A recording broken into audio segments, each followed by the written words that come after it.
तो next topic जो हम स्टार्ट करेंगे नाम दानिश से वो है ब्रोंकियल एस्थमा। सबसे पहले इसमें डेफिनेशन बताई गई है, paroxysmal attack of breathlessness, chest tightness and wheezing resulting from paroxysmal narrowing of the bronchial airway is called bronchial asthma. ठीक है, इसमें बार बार अटैक्स होंगे ब्रेथलेसनेस के, चेस्ट टाइटनेस और वीजिंग के, ये किस्म का ट्रायड है, उसको हम कहते हैं ब्रोंकियल एस्थमा। अब जो नैरोइंग है ब्रोंकियल एयरवे की वो हो क्यों रही है? मसल स्पाज्म की वजह से। मसल का स्पाज्म भी हो रहा है, साथ में म्यूकोजल स्वेलिंग हो रही है और विसिड ब्रोंकियल सिक्रीशंस हो रही है। ये सब क्यों हो रहा है? क्योंकि वहाँ ब्रोंकियल वॉल्स में कोई इन्फ्लामेटरी रिएक्शन एलिसाइट हुआ है, जिसकी वजह से ये म्यूकोजा स्वेल कर रहा है, विसिड ब्रोंकियल सिक्रीशन बन रही है और मसल स्पाज्म हो रहा है, जो रिजल्ट करेगा नैरोइंग ऑफ द एयरवे। और नैरोइंग होगी तो ब्रेथलेसनेस होगी, चेस्ट टाइटनेस एंड वीजिंग। उसके बाद बताया है कि about 7% of the adults and 15% of the children have asthma. Genetic और एनवायरमेंटल फैक्टर्स भी इन्वॉल्व होते हैं। हाईएस्ट इंसिडेंस जो है एस्थमा का न्यूजीलैंड, ऑस्ट्रेलिया एंड यूके में है, जबकि चाइना एंड मलेशिया में लोवेस्ट इंसिडेंस है। देन डिफरेंट टाइप्स हैं, 2 तरह के टाइप्स होती हैं एस्थमा की। नंबर 1 अर्ली ऑनसेट एस्थमा, जिसको हम एपिसोडिक, एटोपिक या एक्सट्रिंसिक एस्थमा कहेंगे, और दूसरी टाइप है लेट ऑनसेट एस्थमा, जिसको हम क्रोनिक और नॉन एटोपिक और इंट्रिंसिक एस्थमा कहेंगे। तो ये 2 मेन इसकी टाइप्स होती हैं ब्रोंकियल एस्थमा की, इनको डिफ्रेंशिएट करना बहुत इंपॉर्टेंट है।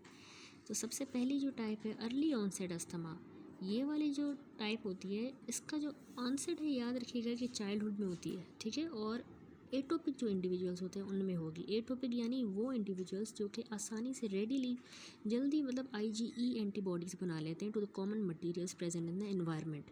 कैसे मटीरियल? जैसे pollen, house dust, feathers, animal dander, fungal spore, and ingested allergens derived from the fish, egg, milk, yeast and wheat।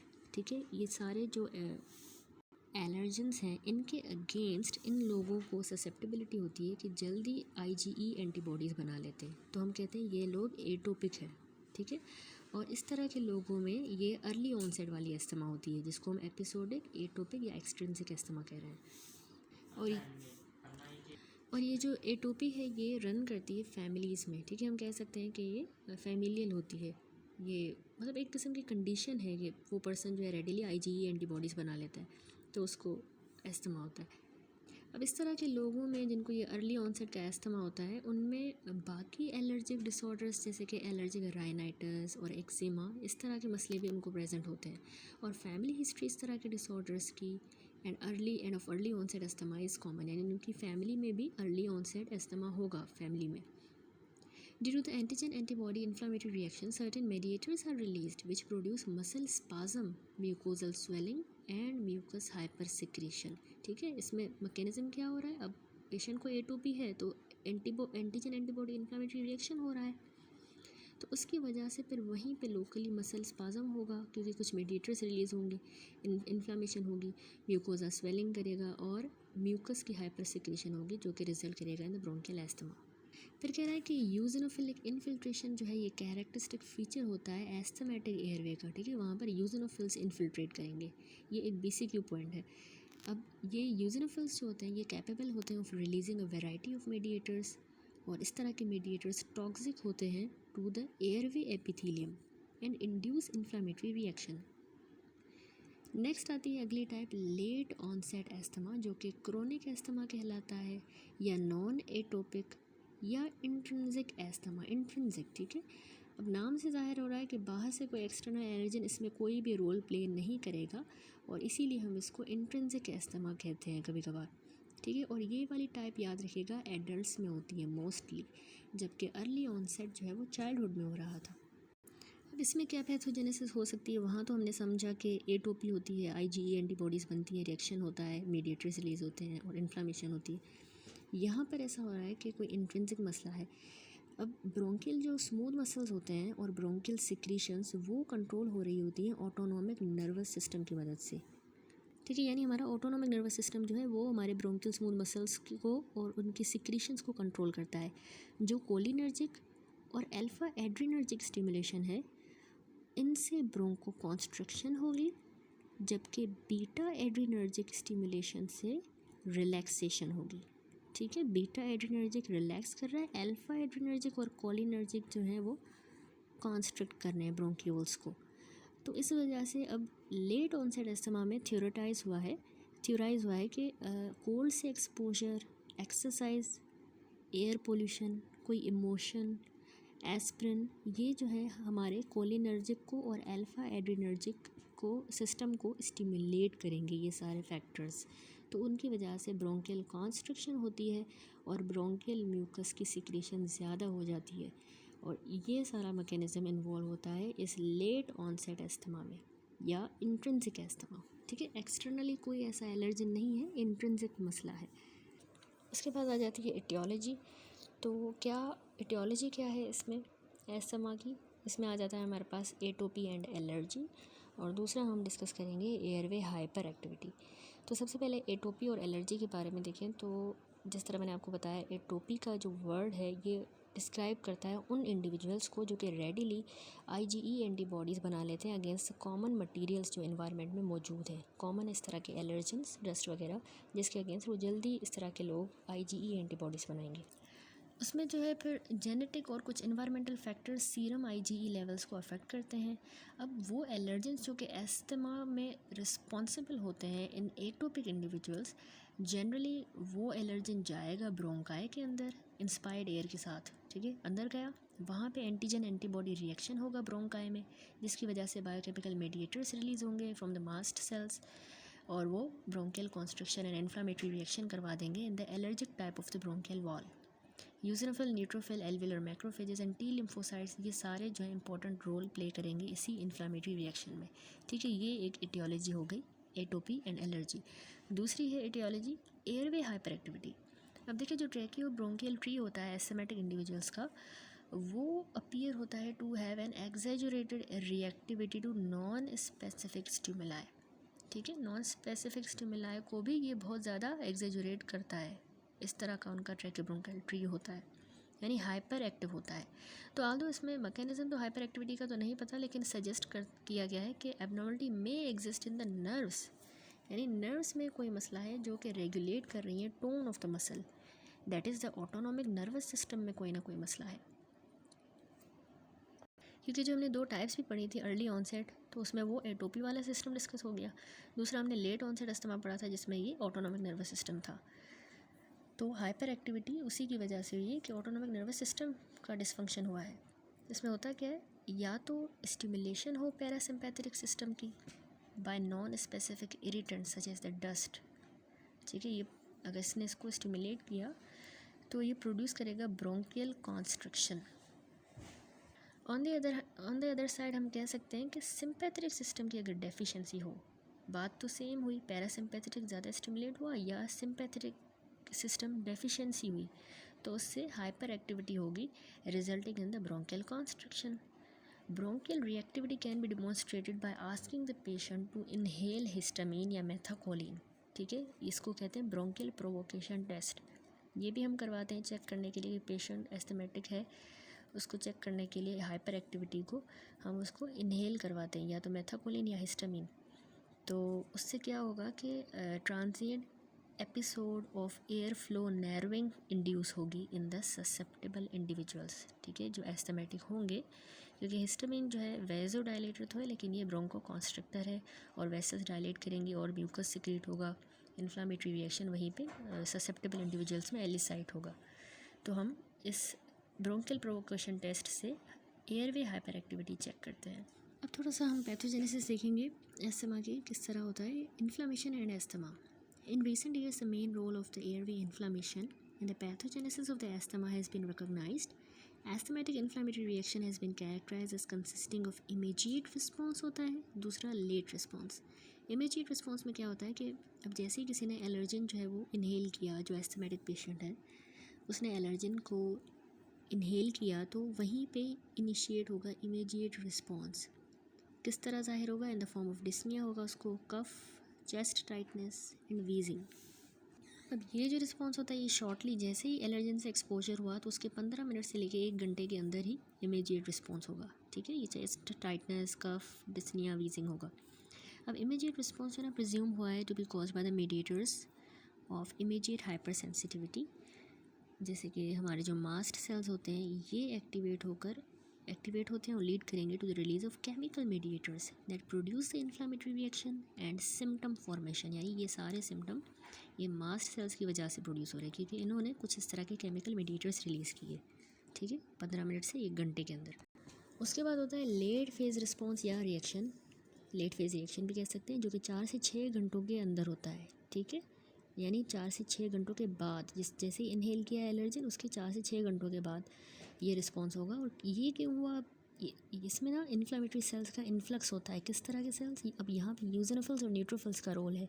ये सेल्स जो है रिलीज़ करेंगे केमिकल मीडिएटर्स जो कि वहाँ पे इन्फ्लेमेशन भी करवाएंगे और सिम्टम फॉर्मेशन करवाएंगे। It is worth noting that asthmatic patient में suffer only immediate reaction, only late phase reaction और अ डुअल रिएक्शन। यानी ये बहुत इंपॉर्टेंट पॉइंट है कि एस्थमेटिक पेशेंट को सिर्फ जो है इमीडिएट रिएक्शन भी हो सकता है, या सिर्फ ये वाला हो 4 से 6 घंटों वाला, 6 घंटों के बाद वाला रिएक्शन, या दोनों रिएक्शन डुअल रिएक्शन भी हो सकता है।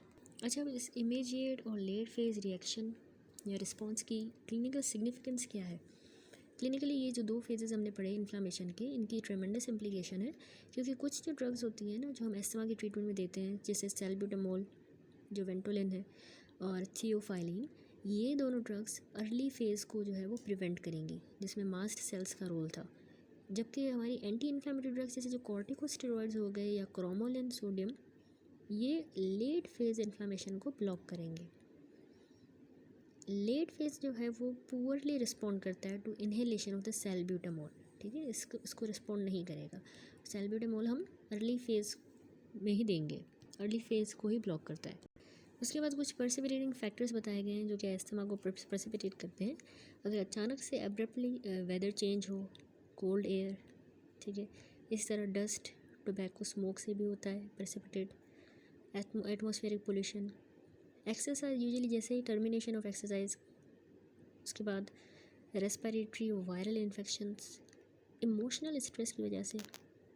ड्रग्स में हमारे पास जो एस्पिरिन है या बाकी एनसेड्स होती हैं वो भी परसिपिटेट करवाती हैं एस्थमा, और बीटा ब्लॉकर्स जैसे कि प्रोपेनोलोल एस्थमा को परसिपिटेट करेंगे।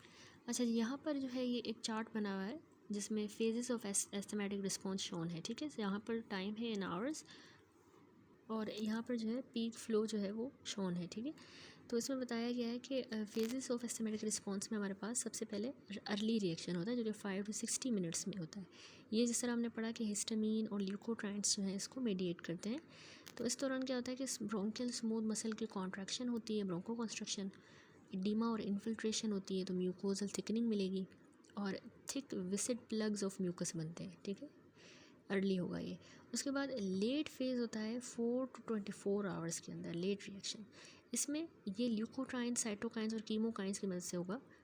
इसमें यूजोनोफिल्स इन्फिल्ट्रेट करेंगे, इन्फ्लामेशन होगी, एयर फ्लो और ज़्यादा ऑब्स्ट्रक्ट होगा और एयरवे हाइपर रिस्पॉन्सिवनेस होगा। एंड देन लास्टली जो है वो एयरवे रीमॉडलिंग हो जाती है। ये क्यों होता है, जब बार बार वही अटैक्स होते रहेंगे तो रेजिडुअल इन्फ्लामेटरी रिएक्शन के साथ एयरवे बिल की रीमॉडलिंग हो जाती है, फाइब्रोसिस हो जाती है। किन से होगी, इसमें भी मेडिएट करते हैं हमारे प्रोटीएसेस और reactive oxygen species, matrix metalloproteinase, growth factor, epithelial damage, सब एपिथेलियल फाइब्रोसिस होगी, ब्रोंकियल स्मूथ मसल सेल का हाइपरप्लेजिया, ठीक है। It is a cause of asthma becoming only partial reversible. इस रीमॉडलिंग की ही वजह से एस्थमा जो है वो पार्शियली रिवर्सिबल हो जाता है। उसके बाद अगला टॉपिक है इसमें प्रेजेंटेशन ऑफ ब्रोंकियल एस्थमा, ठीक है। ब्रोंकियल एस्थमा जो है या तो प्रेजेंट करेगा एज एपिसोडिक या फिर क्रॉनिक, ठीक है। There is a tendency for atopic individual to develop episodic and non atopic individual chronic asthma. यानी जो लोग जिनको एटोपिक इंडिविजुअल्स थे जो कि IgE एंटीबॉडीज़ बना रहे थे रेडिली, उनको टेंडेंसी होती है कि वो एपिसोडिक एस्थमा डेवलप करेंगे, ठीक है। हम डिटेल में देखेंगे एपिसोडिक किस तरह है। और जो नॉन एटोपिक इंडिविजुअल्स हैं उनको याद रखिएगा क्रॉनिक एस्थमा होगा। एपिसोडिक एस्थमा में क्या होता है, यानी एपिसोड्स की फॉर्म में होगा, अचानक से अटैक होगा। In this form of the disease patient has no respiratory symptom between the episode of asthma. बीच में वो बिल्कुल सिम्टम फ्री था, attack of wheeze and dyspnoea में अकर एट एनी टाइम, कभी भी हो सकता है ये वीज या डिस्निया का अटैक, अचानक से होगा, सडन ऑनसेट का होगा। और इसके कुछ जो एपिसोडिक अस्थमा के प्रेसिपिटेटिंग फैक्टर्स हैं उसमें एलर्जिन, एक्सरसाइज की वजह से उसको अचानक हो जाएगा, या किसी वायरल इन्फेक्शन जैसे कॉमन कोल्ड से।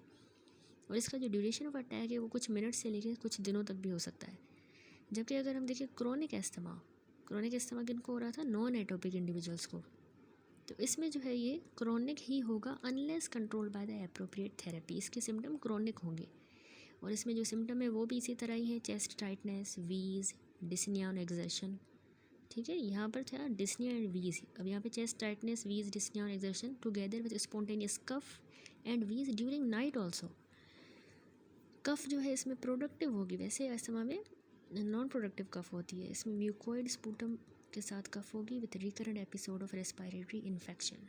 ठीक है, बार बार इस पर इन पेशेंट को इन्फेक्शंस भी होते हैं, रेस्पिरेटरी इन्फेक्शन। ये हो गया क्रोनिक एस्थमा। ये दो इसकी प्रेजेंटेशन है क्लिनिकल। और तीसरी है सिवियर अक्यूट एस्थमा, जिसको हम स्टेटस एस्थमेटिकस कहते हैं। ठीक है, ये भी एक प्रेजेंटेशन है। ये जो टर्म है स्टेटस एस्थमेटिकस, ये life threatening attack of asthma को डिस्क्राइब करती है। अब ये जो दो टाइप्स हमने पढ़ी, अक्यूट एंड क्रोनिक, ये दोनों जो टाइप होती हैं अस्थमा की, acute and chronic, both types में लीड टू स्टेटस एस्थमेटिकस।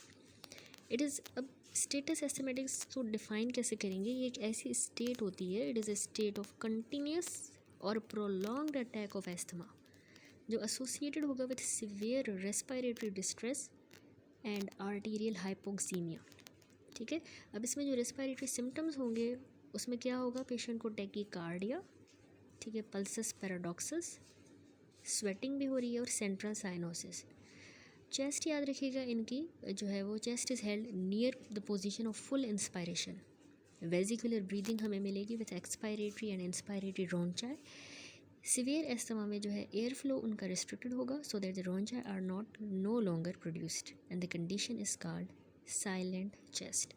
सिवियर जब हो जाएगा, बिल्कुल एयर फ्लो लिमिटेशन हो जाएगी, तो ये फिर ये रोंचाई भी नहीं सुनाई देंगे और हमें बिल्कुल साइलेंट चेस्ट मिलती है स्टेटस एस्थमेटिकस में। अब ये एक इमरजेंसी कंडीशन होती है और लाइफ थ्रेटनिंग होती है। इस तरह के पेशेंट जो है वो जब एडमिट होते हैं तो पेशेंट अडॉप्ट करता है एक अपराइट पोजीशन, बैठा हुआ होता है, वो लेट नहीं सकता। ठीक है, fixing the shoulder girdle to assist the accessory muscle of respiration, यानी उसको इस तरह से उसने फिक्स किया होता है शोल्डर गर्डल को ताकि अपने एक्सेसरी मसल को यूज़ करके वो रेस्पिरेशन कर रहा होता है।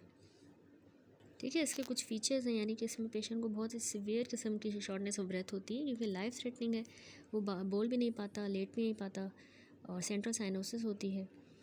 इसके अलावा एग्जॉस्टेड होता है, कंफ्यूज, मेंटल स्टेटस उसका डिटोरिएटेड होता है, ब्रेडिकार्डिया होगा उसको, रिलेटिव ब्रेडिकार्डिया, और ऑक्सीजन सेचुरेशन भी less than 1%, peak expiratory flow उसका अनरिकॉर्डेबल होता है, और नॉर्मल या high partial pressure of carbon dioxide मिलेगा। और चेस्ट जब हम इसको अस्कल्टेट करेंगे साइलेंट चेस्ट मिलती है हमें। इनिशियली हमें रोंचाई मिल सकती है लेकिन सीवियर में, वेरी सीवियर में साइलेंट चेस्ट। ठीक है, तो ये सारे जो है फीचर्स हमें मिलेंगे अक्यूट सीवियर एस्थमा में। टेबल बना हुआ है जिसको मैंने अभी समराइज़ किया। अब क्लिनिकल फीचर्स देखते हैं कि एस्थमेटिक पेशेंट जो है वो किस तरह से प्रेजेंट करेगा। सिम्टम्स जो है पेशेंट को जो होंगे उसमें आपने 3 याद रखने हैं mainly, dyspnoea, chest tightness and wheezing. ठीक है, यही बात कर रहा है कि feeling of tightness in the chest, dyspnoea, episode of dyspnoea, unproductive cough होगी विच एग्रावेट्स द डिस्निया। ठीक है, अनप्रोडक्टिव, और इसके अलावा वीजिंग। क्रोनिक एस्थमा में हमने पढ़ा था कि प्रोडक्टिव म्यूकोइड स्पूटम हमें मिल रहा था क्रोनिक में। ठीक है, वैसे एस्थमा में जनरली अनप्रोडक्टिव कफ होती है और वो डिस्निया को और ज़्यादा एग्रावेट करेगी। और वीज एग्जामिनेशन पे हमें जो है डिफरेंट जो है हमें साइंस मिलेंगे। माइल्ड अटैक का डिफरेंट है, मॉडरेट अटैक, सीवियर एस्थमा के अटैक में डिफरेंट प्रेजेंटेशन होगी। माइल्ड में हमें पेशेंट में स्लाइट टैकीकार्डिया मिलेगा और टैकिपनिया होगा। ठीक है, यानी उसका हार्ट रेट भी इंक्रीज़ होगा स्लाइटली और उसका रेस्पिरेटरी रेट भी इंक्रीज होगा। ब्रेथ साउंड्स याद रखिएगा, वेजिकुलर होंगे with prolonged expiration, vesicular breathing होगी प्रोलॉन्ग्ड एक्सपायरेशन के साथ, और माइल्ड डिफ्यूज वीजिंग रोंचाई मिलेंगे। मॉडरेट एस्थमेटिक अटैक में पेशेंट जो है अपने एक्सेसरी मसल्स ऑफ रेस्पिरेशन को यूज़ करेगा, उसके ब्रेथ साउंड डिक्रीज होंगे। अब जो वीजिंग है वो लाउड है। ठीक है, वहाँ पे माइल्ड डिफ्यूज वीजिंग थी, यहाँ पे loud. Retraction of the intercostal muscles, वो हमें बिल्कुल रिट्रैक्टेड अंदर हुए हुए नज़र आएंगे। जब हम रिब्स देखेंगे पेशेंट की तो रिब्स के दरमियान जो इंटरकोस्टल मसल है वो हमें अंदर की तरफ रिट्रैक्टेड नज़र आएंगे। मॉडरेट अटैक में, और चेस्ट हाइपर रेजोनेंट मिलेगी एग्जामिनेशन पे। बहुत ज़्यादा सीवियर अटैक हुआ है तो उसमें पेशेंट फटीग्ड होगा, पल्सस पैराडॉक्सस मिलेगा हमें, ठीक है, यानी इंस्पायरेशन पे जो है उसको सिस्टोलिक जो ब्लड प्रेशर है वो more than 10 millimetre mercury during inspiration drop कर जाएगा, उसको हम कहते हैं पल्सस पैराडॉक्सस, वो हमें सीवियर अटैक में मिलेगा। इनऑडिबल ब्रेथ साउंड्स, यानी बिल्कुल ही अब जब हम स्कल्टेट करेंगे तो जो वीजिंग वगैरह मिल रही थी यहाँ पर बिल्कुल साइलेंट चेस्ट होगी सीवियर अटैक में, वो रॉन्चाई भी बिल्कुल डिमिनिश हो जाएंगे, ख़त्म हो जाएंगे। और पेशेंट जो वो लाइंग पोजीशन मेंटेन नहीं कर पाएगा, वो उसने अपने शोल्डर गर्डल को भी इस तरह से एडजस्ट किया होगा कि अपने एक्सेसरी मसल्स को वो यूज़ करे, वो बैठा होगा, ठीक है, लाई नहीं कर पाएगा, एंड साइनोसिस होगी। यहाँ पर देखें इस वीडियो में पेशेंट है जिसको स्टेटस एस्थमेटिकस सीवियर एक्यूट अटैक हुआ है अस्थमा का, तो उसने किस तरह से सिटिंग पोजीशन में है, डिस्ट्रेस में है, रेस्पिरेटरी डिस्ट्रेस, और उसने अपने शोल्डर गर्डल को किया है इस पोजीशन में ताकि वो अपने एक्सेसरी मसल को यूज़ करे, ठीक है, और वो लाई नहीं कर पा रहा, लेट नहीं पा रहा, बोल नहीं पा रहा, सेंट्रल साइनोसिस भी होगी इसको, टेकिपनिया, टेकिकार्डिया, और चेस्ट हम सुनेंगे तो हम बिल्कुल साइलेंट चेस्ट मिलेगी इसमें, ठीक है, यही सारे फीचर्स हैं। और पेशेंट एग्जॉस्टेड है, कंफ्यूज्ड है, कॉन्शियस लेवल उसका रिड्यूस्ड होगा, रिलेटिव ब्रेडिकार्डिया मिलेगा, पीक एक्सपायरेटरी फ्लो हमें अनरिकॉर्डेबल होगा, और oxygen saturation less than 1%। Partial pressure carbon dioxide का नॉर्मल होगा या हाई होगा, ठीक है, क्यों, वैसे तो हम अगर देखें तो इसमें टैकिपनिया हो रहा है, तो इस लिहाज से कार्बन डाइऑक्साइड तो एक्सेल हो जानी चाहिए, लेकिन पेशेंट जो है सीवियर अटैक में इतना ज़्यादा फटीग हो जाता है, उसके रेस्पिरेटरी मसल फटीग कर जाते हैं कि उसके बाद कार्बन डाइऑक्साइड रिटेन होना शुरू होगी और हाई मिलेगी। इनिशियली हमें लो मिलती है कार्बन डाइऑक्साइड, लेकिन सीवियर अटैक में या फटीग के बाद हमें high partial pressure of carbon dioxide मिलेगा। उसके बाद अब हम आ जाते हैं इन्वेस्टिगेशंस पे, क्या इन्वेस्टिगेशन हम करवाएंगे एस्थमेटिक पेशेंट में। सबसे पहले चेस्ट एक्सरे। अब चेस्ट एक्सरे में याद रखिएगा कि ये डायग्नोस्टिक फीचर जो है इसमें कोई भी नहीं होता एस्थमा का जो हमें चेस्ट एक्सरे पे मिले, बस जब ड्यूरिंग अटैक जो है हमें लंग्स हाइपर इन्फ्लेटेड मिल सकते हैं, ठीक है, वो ब्लैक कलर के नज़र आएंगे hyper inflated, while between the episode जो चेस्ट एक्सरे है वो बिल्कुल यूजुअली नॉर्मल ही होगा, ये सिर्फ हमें ड्यूरिंग अटैक मिल सकता है। लॉन्ग स्टैंडिंग जो क्रॉनिक केसेस होते हैं उसमें अपीयरेंस जो है वो बिल्कुल इनडिस्टिंग्विशेबल होती है from the hyper inflation caused by emphysema, ठीक है, एम्फाइसीमा जो कि COPD है, उसमें जिस तरह की हाइपर इन्फ्लेशन है उससे हम फिर डिफ्रेंशिएट नहीं कर पाते कि ये एम्फाइसीमा है या एस्थमा है, क्योंकि लॉन्ग स्टैंडिंग एस्थमा में इसी तरह की पिक्चर मिलती है एक्सरे पे। चेस्ट एक्सरे याद रखिएगा सारे उन इंडिविजुअल्स में करवाना है जिनको फॉलोइंग इंडिकेशन हो। Number 1, poor response to the treatment in acute severe asthma, यानी अक्यूट सीवियर जो एस्थमा अटैक था जिसको स्टेटस एस्थमेटिकस कह रहे थे, उसका हमने ट्रीटमेंट दिया लेकिन पेशेंट ने पुअर रिस्पॉन्स शो किया, तो हम एक्सरे करवाएंगे। Number 2, to exclude the pneumothorax, जो कि न्यूमोथोरेक्स को रूल आउट करने के लिए ये एक बहुत ही रेयर लेकिन पोटेंशियली फैटल कॉम्प्लिकेशन होती है पल्मोनरी हाइपर इन्फ्लेशन की, produced by severe air flow obstruction in asthma, ठीक है, ये कॉम्प्लिकेशन हमें एस्थमा में मिलती है। और तीसरा, टू एक्सक्लूड द नमूनिया तो नहीं है, न्यूमोथोरेक्स या न्यूमोमेडियास्टिनम, इन तीनों को रूल आउट करने के लिए भी हमने चेस्ट एक्सरे करवाना होगा, इंडिकेटेड है। उसके बाद अगली इन्वेस्टिगेशन में हमारे पास पीक एक्सपायरेटरी फ्लो रेट है, ठीक है। अब पीक एक्सपायरेटरी फ्लो रेट ये जो मेजर करते हैं हम, एक सिंपल सी इनएक्सपेंसिव डिवाइस होती है जिसको हम कहते हैं पीक फ्लो मीटर, ठीक है, इसको कहते हैं, ये है वो device peak flow meter video में दिखाई गई है, और ये असल में जो एयर फ्लो लिमिटेशन की सीवियरिटी है उसको इंडिकेट करेगी।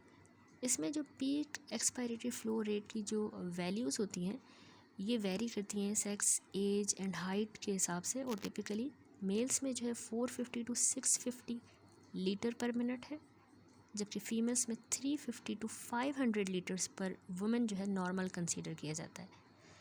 लेकिन अगर ये 100 से 200 लीटर पर मिनट के अंडर आ रही हैं, 100 से कम, तो इंडिकेट करता है कि इसको सीवियर वेंटिलेटरी डिसफंक्शन है, ठीक है।